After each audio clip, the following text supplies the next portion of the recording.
आप देख रहे हैं इस वक्त हमारे साथ कल की पीठाधीश्वर आचार्य प्रमोद कृष्णम जी भी हमारे साथ जुड़ गए हैं। बहुत स्वागत है आपका एबीपी न्यूज पर।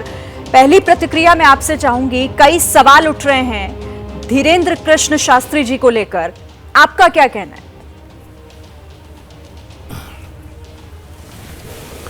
और देखिए श्रीन, पहली बात तो ये है, मैं बागेश्वर धाम को नमन करता हूँ, उनके बागेश्वर धाम के तमाम भक्तों को प्रणाम करता हूँ और श्री कल्की धाम की तरफ से, श्री कल्की पीठ की तरफ से उनको ढेर सारी शुभकामनाएं देता हूँ।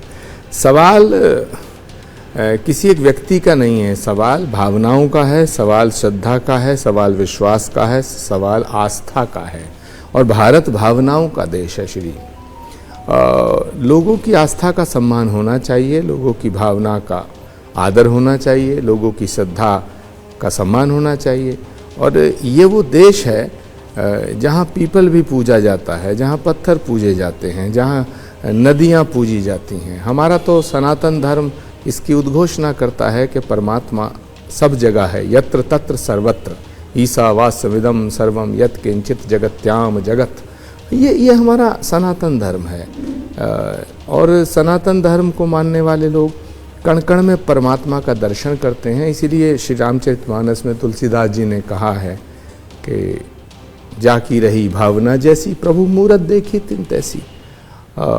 बिन सत्संग विवेक न होई, बिन हरि कृपा सुलभ नहीं सोई।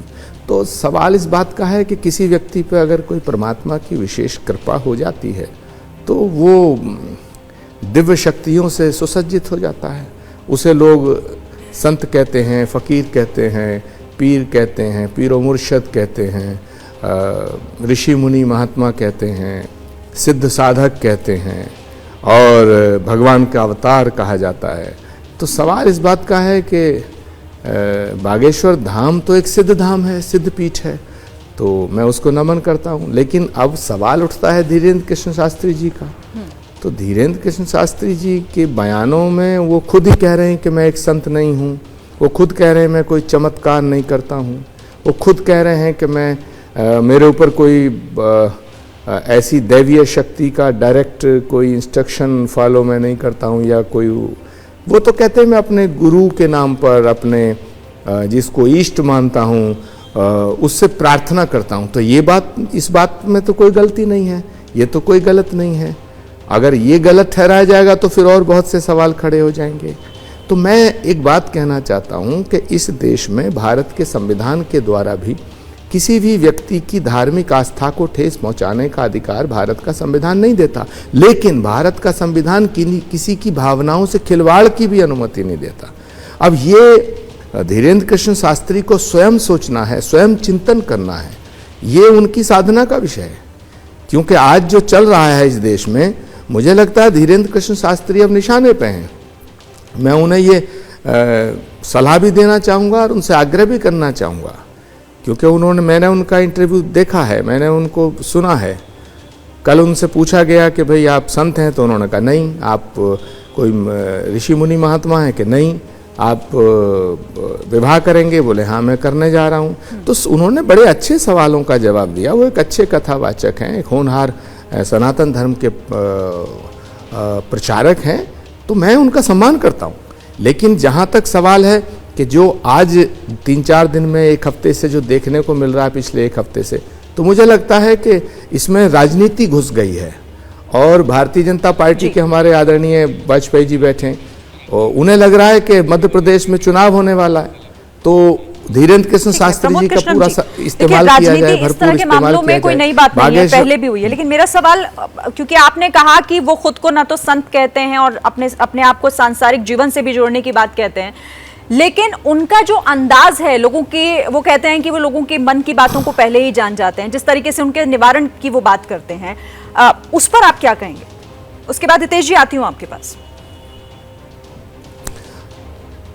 देखिए, किसी के मन को पढ़ लेना एक टेक्निक है, किसी के मन को पढ़ लेना एक विज्ञान का विषय भी हो सकता है। इतने यंत्र आ रहे हैं।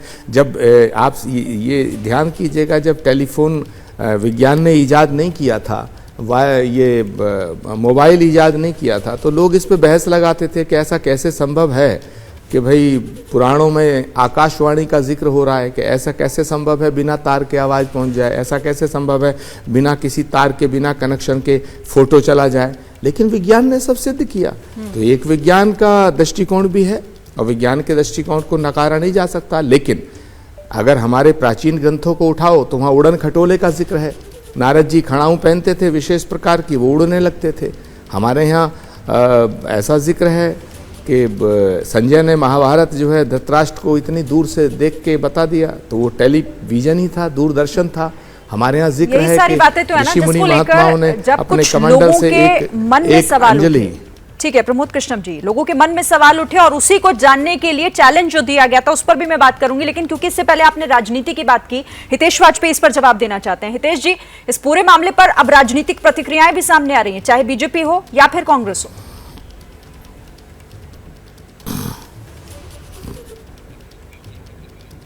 बिल्कुल, मैं सर्वप्रथम आचार्य जी को श्री बागेश्वर धाम जी के भक्त के नाते, मैं भी हनुमान भक्त हूँ और बहुत प्रणाम प्रेषित करता हूँ। और मुझे बहुत अच्छा लगा कि धर्म के मार्ग को लेकर किंचित भी संशय या कोई दुविधा उनके मन में नहीं है, ये होते हुए भी कि वे एक राजनीतिक दल के समर्थक हैं। और मैं उनकी भावना को तहे दिल से, मैं बहुत छोटा हूँ उम्र में, लेकिन वाकई में मैं इसका बहुत सम्मान करता हूँ। दूसरी बात, बहुत अच्छी बात कही इन्होंने। देखिए, क्लिनिकल साइकोलॉजी हमारे यहाँ होता है मेडिकल साइंस में। मैं मेडिकल साइंस का स्टूडेंट हूँ तो उसके उदाहरण दे देता हूँ।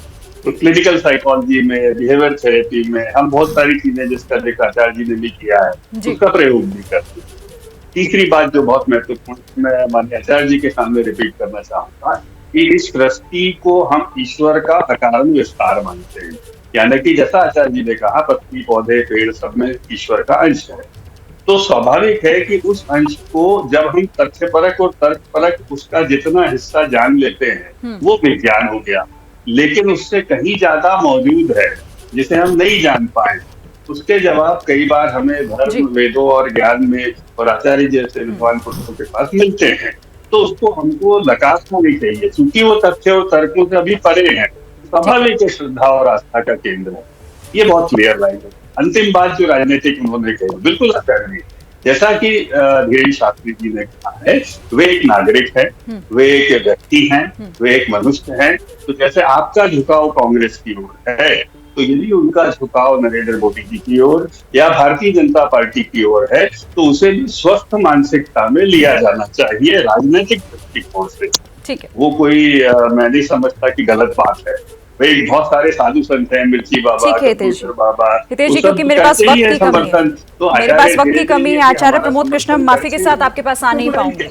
ठीक है, बहुत शुक्रिया आप दोनों मेहमानों का हमारे साथ जुड़ने के लिए और बातचीत करने के लिए। बहुत बहुत धन्यवाद आप दोनों का। तो लगातार इस बड़ी खबर पर नजर हमारी बनी हुई है और सवाल अभी भी यही कि अंधविश्वास या चमत्कार। हालांकि धीरेन्द्र कृष्ण शास्त्री लगातार ये बात कह रहे हैं, आज सुबह आपने उन्हें दरबार में भी सुना कि वो कोई चमत्कार नहीं करते, लेकिन सब कुछ बाबा की कृपा से हो रहा है। क्या मजबूरी है मेरी, बताइए। मैं अभी आपको बताती हूँ कि मैंने ओए होए होए होए नमकीन के चटकारे लेते हुए टकटकी मार के डिबेट शो को पॉज रिपीट कर करके देख रहे हैं जोगिंदर जी। इनकी तरह आप भी देखें अपनी फेवरेट डिबेट्स को रिपीट कर और डाउनलोड कीजिए एबीपी लाइव ऐप अपने स्मार्ट टीवी पर।